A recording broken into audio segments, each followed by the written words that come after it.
నమస్తే మిత్రులారా. నా వీడియో కనుక మీకు నచ్చినట్లయితే సబ్స్క్రైబ్ చేయండి, లైక్ చేయండి, షేర్ చేయండి. ముందుగా కంటెంట్లోకి వెళ్ళినట్లయితే ఈరోజు సుప్రీంకోర్టు ఒక చర్చి వివాదానికి సంబంధించి ఒక సంచలన తీర్పు ఇచ్చింది. దీన్ని సంచలన తీర్పుగా చెప్పుకోవచ్చు. ఎందుకంటే ఈ తీర్పు ప్రభావం ముఖ్యంగా ఈ వివాదం తెలుగు రాష్ట్రాల పైన ఎక్కువగా ఉండే అవకాశం ఉంది. ఈ తీర్పు కూడా మన ఆంధ్రప్రదేశ్కు సంబంధించింది. ముందుగా కేసు వివరాల్లోకి పోతే 2021లో బాపట్ల జిల్లా పీవిపాలెం మండలం కొత్తపాలెం గ్రామంలోనండి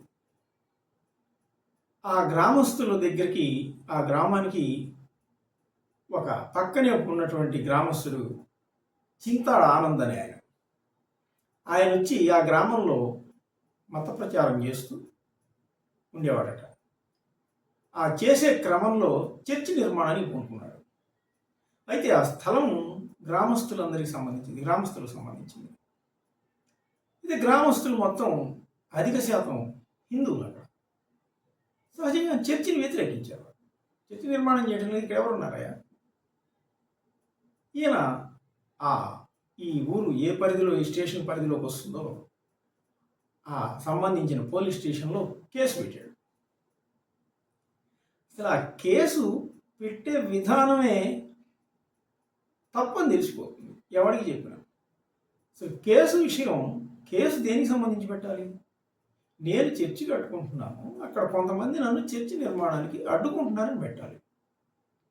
ఈయన ఏం చేశాడంటే, ఈయన జన్మతః ఎస్సీ మాదిగ, ఈ చింతాడ ఆనంద్. ఈ చర్చి కట్టడానికి అడ్డుపడుతున్నారని పెట్టాల్సిన కేసు ఈయన ఎస్సీ అట్రాసిటీ కింద పెట్టాడు కేసు. పోలీసులు కూడా విచారణ చేయకుండా, ఆలోచించకుండా రిజిస్టర్ చేశారు అట్రాసిటీ కేసు. అయితే ప్రతివాదిగా ఆ ఊరిలో ఈ చర్చిని ఎవరైతే వ్యతిరేకించారో ఆయన అక్కల రామిరెడ్డి, ఆయన కూడా మళ్ళా కేసు పెట్టాడు.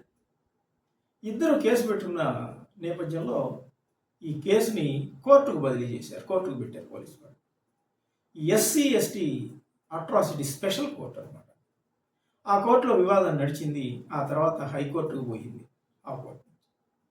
ఆ హైకోర్టులో వివాదం నడిచి కొంతకాలం తర్వాత ఏదైనా ఫైనల్గా హైకోర్టు ఏమని తీర్పు చెప్పిందంటే, నువ్వు జన్మతః ఎస్సీవి కాదు, నువ్వు క్రైస్తవ మతం తీసుకున్నావు, నువ్వు పాస్టర్గా పనిచేస్తున్నావు. ఎప్పుడైతే నువ్వు హిందువుగా ఉన్నంతకాలమే నీకు ఎస్సీ హోదా లభిస్తుంది. ఎప్పుడైతే నువ్వు కన్వర్ట్ అయినావో ఇంకా క్రిస్టియానిటీలో కులాలు ఏముంటాయి, కుల వివక్షత ఏముంటాయి. హిందువుల్లో కుల వివక్షతకు గురిగా పడ్డారు కాబట్టి వాళ్ళకు ఒక ప్రత్యేక హోదా, వాళ్ళని ఏమన్నంటే ప్రత్యేక చట్టాలు తీసుకొచ్చారు. మరి నువ్వు హిందువు కాదు, నీకెట్ట వర్తిస్తుందని హైకోర్టు ఈ చింతాడ ఆనంద్ చేసినటువంటి కేసుని కొట్టేసి ఈ అక్కల రామిరెడ్డికి అనుకూలంగా తీర్పు చెప్పిందండి.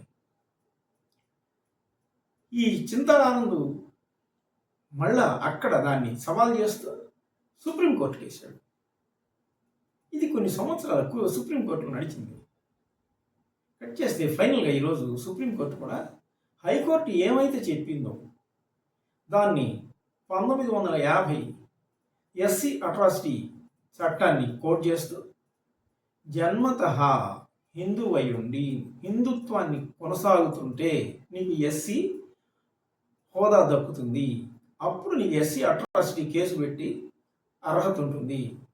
నువ్వు క్రైస్తవుడి కాబట్టి ఎప్పుడైతే క్రిస్టియానిటీలోకి పోయినావో నీకు అర్హత కోల్పోతావు, నీకు ఏ రిజర్వేషన్ కానీ వర్తించదు అని స్పష్టం చేస్తూ ఆయన చేసినటువంటి కేసుని కొట్టేసి ఈ అక్కల రామిరెడ్డికి అనుకూలంగా తీర్పిచ్చింది. అయితే ఇది ఎందుకు సంచలనం అంటే, ఇప్పుడు దీని ప్రభావం తెలుగు రాష్ట్రాల్లో ఈ కన్వర్టెడ్ క్రిస్టియన్స్ పైన పడే అవకాశం మెండుగా ఉంది. ఇప్పుడు ఎస్సీలో ఎవరైతే కన్వర్ట్ అయినారో వాళ్ళు మొత్తం కూడా ఎస్సీ హోదా అనుభవిస్తున్న వాళ్ళే. ఈవెన్ ఎమ్మెల్యేలు కూడా. మొన్న ఆయన అన్నాడు కదా, దేవుణ్ణి బాపనోడు వచ్చాడు, వాడికి మంత్రాలు చెప్పాడు, తిట్టాడో తెలియదని తెలంగాణలో. ఆయన కూడా ఎస్సీ కేసు హోదాతోనే ఎమ్మెల్యేకి పోటీ చేసింది. క్రిస్టియన్ కోట లేదు అసలు. ఈయన హర్ష కుమార్, ఈయన కూడా ఎస్సీ హోదాలోనే. ఇప్పుడు వీళ్ళందరికీ వర్తిస్తుంది. ఉద్యోగాల రిజర్వేషన్లో కూడా ఈ కేసు సుప్రీంకోర్టు కేసు వర్తిస్తుంది. అదేవిధంగా రాజకీయాల రిజర్వేషన్లో కూడా వర్తిస్తుంది.